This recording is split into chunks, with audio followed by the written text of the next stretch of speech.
Hello guys, in this video I'm going to tie this floating nymph, as we call it in Serbia.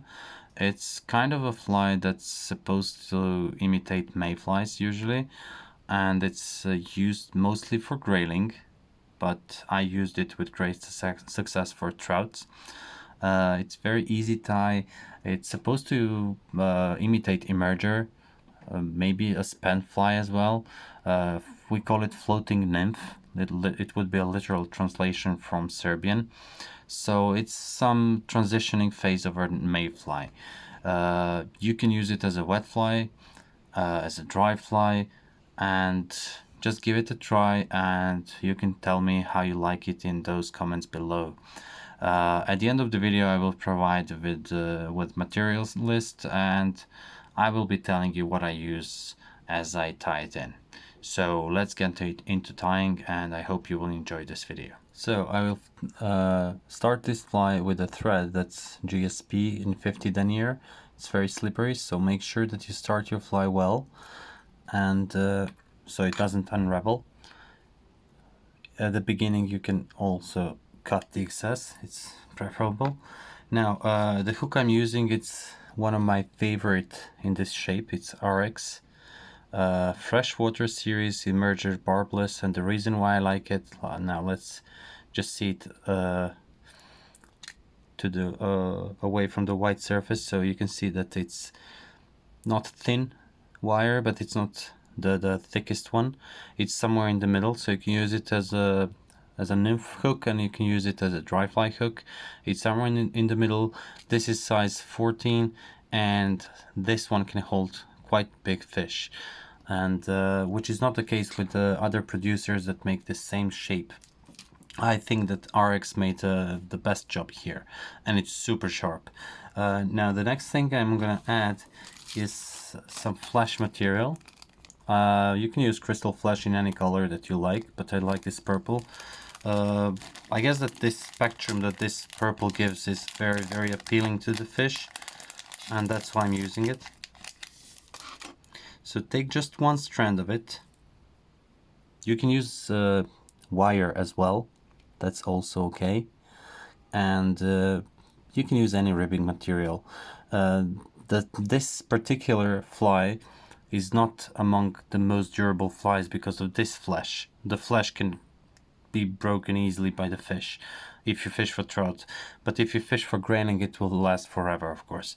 Now for the tail or trailing shock or whatever you want to call it, just choose some bad CDC.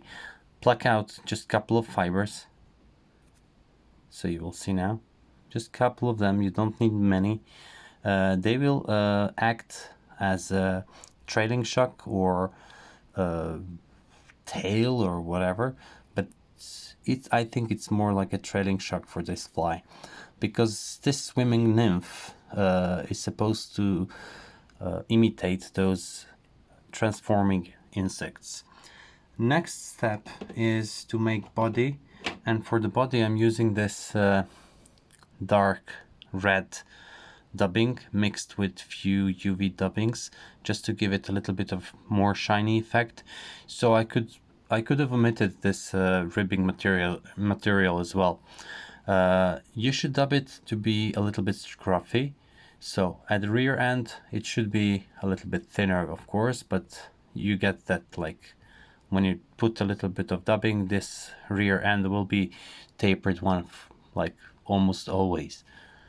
Now just add a little bit more dubbing, and you want to cover this thread in rather loose noodle, as I said, because later on I will just show you why. So go with your dubbing a little bit into the bend, not too much. And this fly I usually tie on straight hooks, but I like this hook because of the shape, and I get wider hook gape on this one, which I think it gives me better hook set rate. So that is the reason why I'm using it.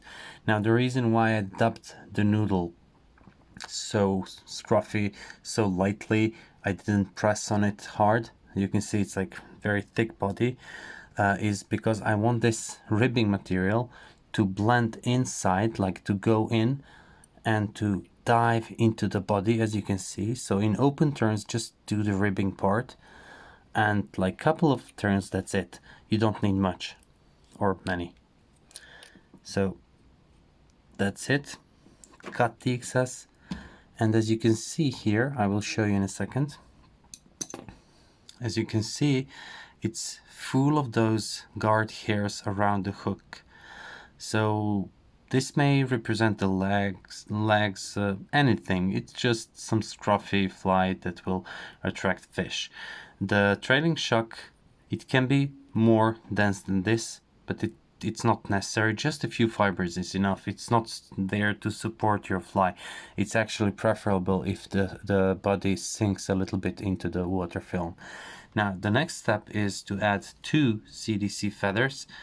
My favorite shape, we talked about them in previous videos about CDC tricks and tips, and it's triangular or diamond shape. And in this particular case, I like to pull out like this, pull those fibers back, pull them back, and cut these tips. The reason I'm using 2 CDC feathers is because I want to make a little bit denser legs in this case, or wings, or whatever fish thinks this is. But on the water, if the situation requires, you can cut them off, just plug them out. So this is the way you do it. Like, you can check now if the length is proper. It should extend beyond the hook bend, and this is it. So just go like this.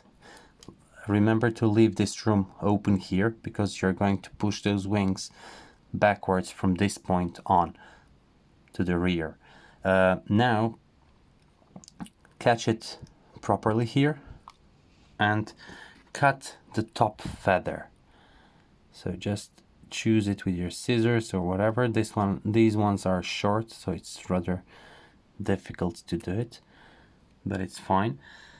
You can use any wing cover you like. It doesn't have to be CDC, but for me, I think it's much more convenient to use this one than to use anything else, because it's already there. I don't need to add an extra step into my fly. I don't like to do that.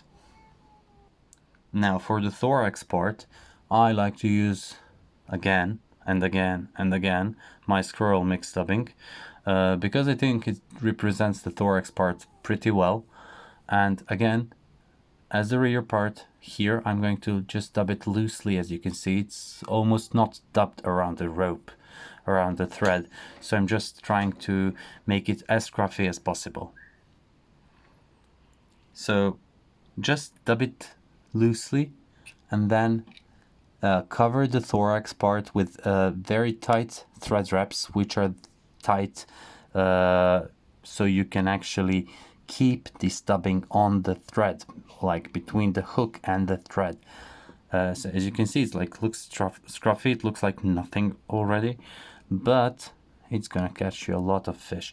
Now with your thumbnail, just try to divide as evenly as possible those legs. Now when you do that, spread them apart like so, and then if you have rotation wise, just check if everything looks good. For me, I think this is like well divided, so I'll just pull this excess feather here.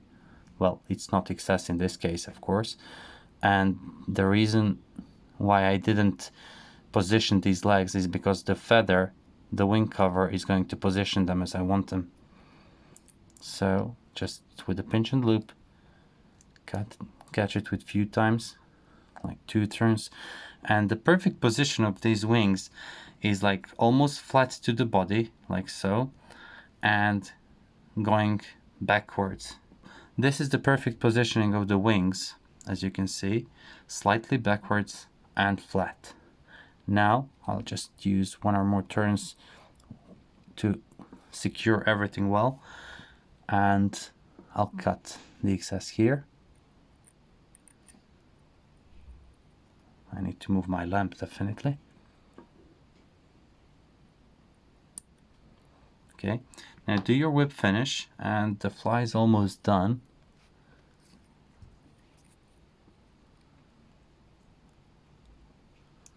One,